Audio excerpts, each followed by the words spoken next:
One of the most important things we can possibly do with our time is to spend it learning about Jesus Christ. And one of the most important ways we can learn about Jesus Christ is through the Book of Mormon, which is another testament of Jesus Christ. It really bridges that Old Testament and New Testament in the Bible and makes it very clear that Jesus fulfilled the law of Moses and that he provided the atonement that we all need. Okay, so we are reading the Book of Mormon together. Welcome. If you haven't been here before, my name's Shara Ogilvie, and I am helping people learn about the Book of Mormon who maybe have never read it. So whether you're a new member and you want to read along with me, or whether you're just curious, or whether you've heard good or bad things about members of the Church of Jesus Christ of Latter-day Saints, and you want to just understand their founding scripture, well, then you've come to the right place. I'm excited to read it with you. And we are on, I think it's day 86. You can check my math on the title, but we're somewhere in the 80s. And this is chapter 16 of Mosiah. We are knee deep in a series of chapters where Abinadi, a prophet, has been teaching a group of wicked priests and a wicked king. And he has recited the 10 Commandments. He's recited some of Isaiah's prophecies. He has testified about Jesus Christ's atonement. And now he's in the very ending portion of this teaching that he is giving, where he kind of reiterates what he said and ties it all up with a bow. So this is a powerful chapter testifying of Jesus Christ. It's wonderful. Let's go ahead and read it together. All right, Mosiah Chapter 16, of course, you can see in the playlist to catch up. You can see the description to see how to read along if you'd like, or you can just listen. But we are on Chapter 16, and the summary for today's chapter is God redeems men from their lost and fallen state. Those who are carnal remain as though there were no redemption. Christ brings to pass a resurrection to endless life or to endless damnation. All right, let's get into the material. And now it came to pass that Abinadi had spoken these words, that after Abinadi had spoken these words, meaning the words in the previous few chapters, he stretched forth his hand and said, "The time shall come when all shall see the salvation of the Lord, when every nation, kindred, tongue, and people shall see eye to eye and shall confess before God that his judgments are just. And then the wicked shall be cast out, and they shall have cause to howl and to weep and wail and gnash their teeth. And this because they would not hearken unto the voice of the Lord. Therefore the Lord redeemeth them not." I'll pause there and say, I echo what he says, that there will be a time where everyone shall see the salvation of the Lord, and all knees shall bow, every tongue shall confess, and we will be judged of God. And that if we have any big finals we're studying for school, or some big presentation we're building up to for work, right? There are things in our lives we have to prepare for. But the very biggest thing we could possibly prepare for is that day of reconciliation where we stand before our Maker and he decides, hey, do you know me? Do I know you? Are we going to be able to live together? Or have you denied me and do we not even have a relationship? We're going to want a relationship with God mediated through Jesus Christ. That is the ultimate final moment that we can be studying for and working for in our lives. All right, verse 3. For they are carnal and devilish, and the devil has power over them. He's talking about wicked people.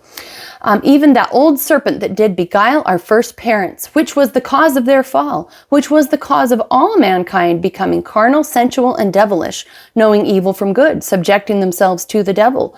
Thus all mankind were lost, and behold, they would have been endlessly lost, were it not that God redeemed his people from their lost and fallen state. So those two verses have some very powerful, important messages of truth for us today. For a lot of people who are, say already Christians, this isn't going to be too earth-shattering, but there's a lot of little subgroupings even within Christianity that have different ideas about, does the devil actually exist?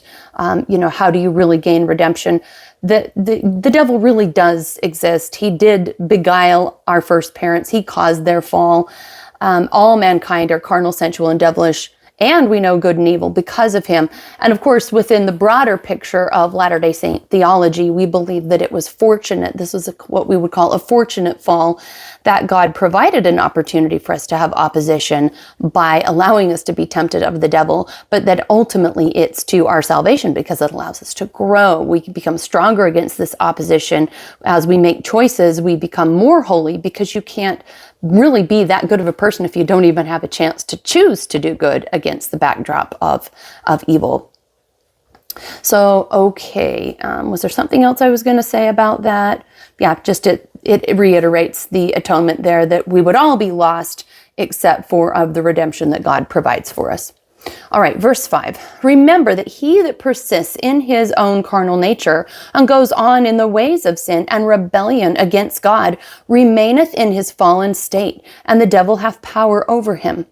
Therefore he is as though there was no redemption made, being an enemy to God, and also is the devil an enemy to God.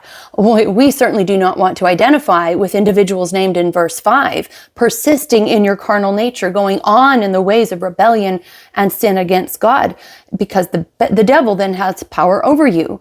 We really don't get a choice to say if no one will have any power or influence over our lives. We really just get to choose who will.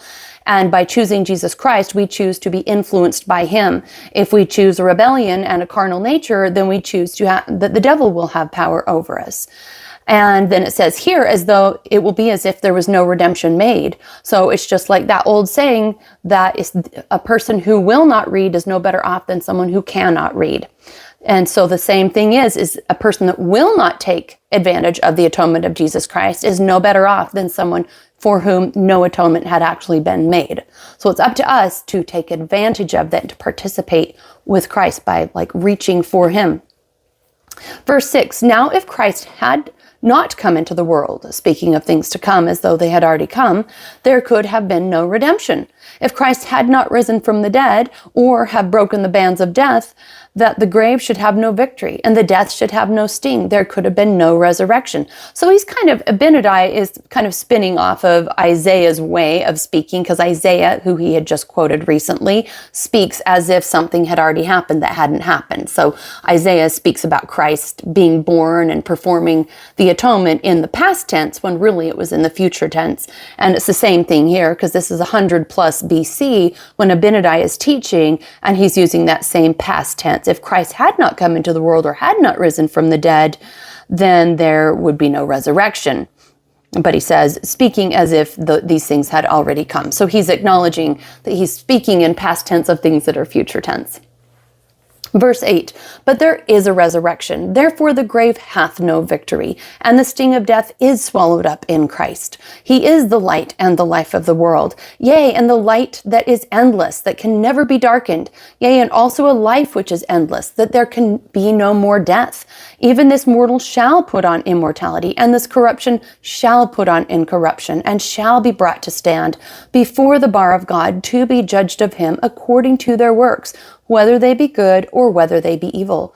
And if they be good, to the resurrection of endless life and happiness. And if they be evil, to the resurrection of endless damnation, being delivered up to the devil, who has subjected them, which is damnation. So he's saying that damnation consists of being delivered up unto the devil because you have chosen to continue in your evil ways and not take advantage of that atonement. Verse 12, having gone according to their own carnal wills and desires, having never called the Lord while the arm of mercy was extended towards them. For the arms of mercy were extended towards them, and they would not, they being warned of their iniquities, and yet they would not depart from them, and they were commanded to repent, and they would not repent. We do not want that to be said of us.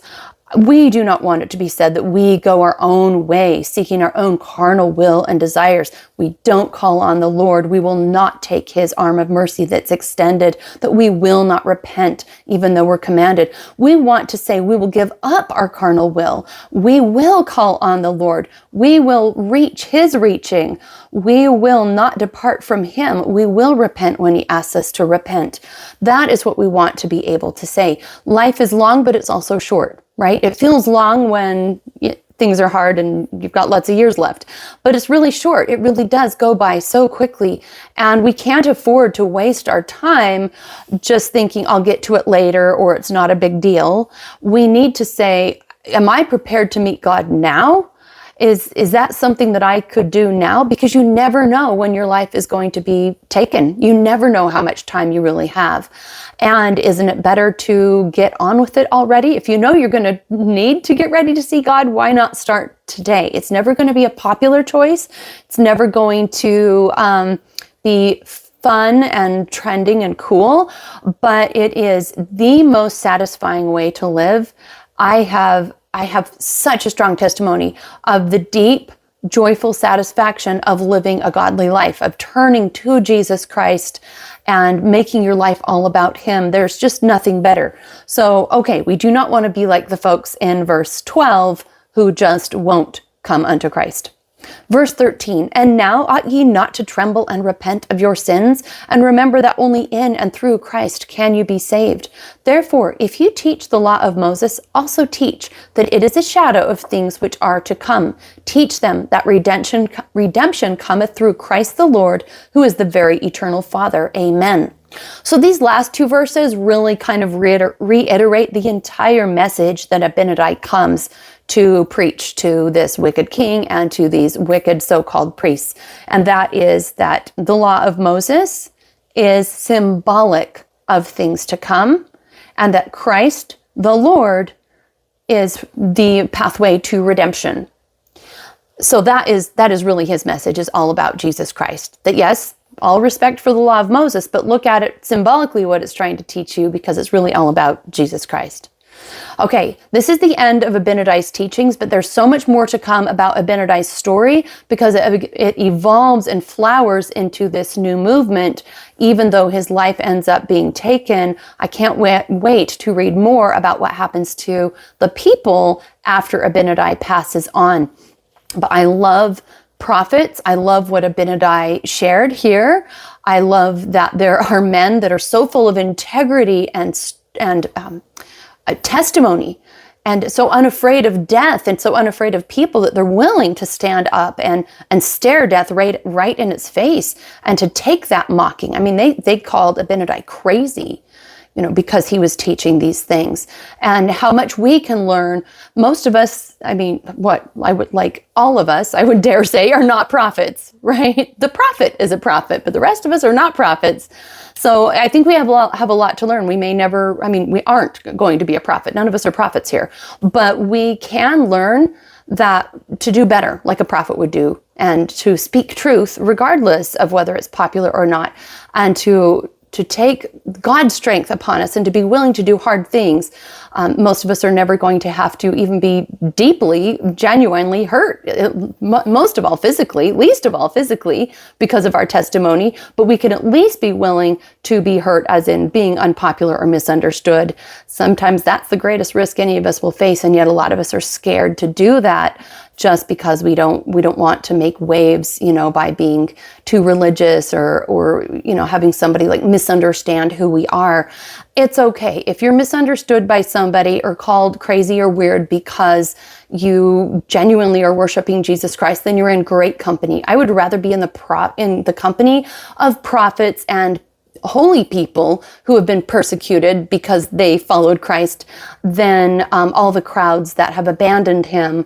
I do not want to be in that group of people that just don't have the guts to worship and stand up for Jesus Christ. He gave his life for us. The least we can do is to live for him. And I bear testimony of him in the name of Jesus Christ. Amen.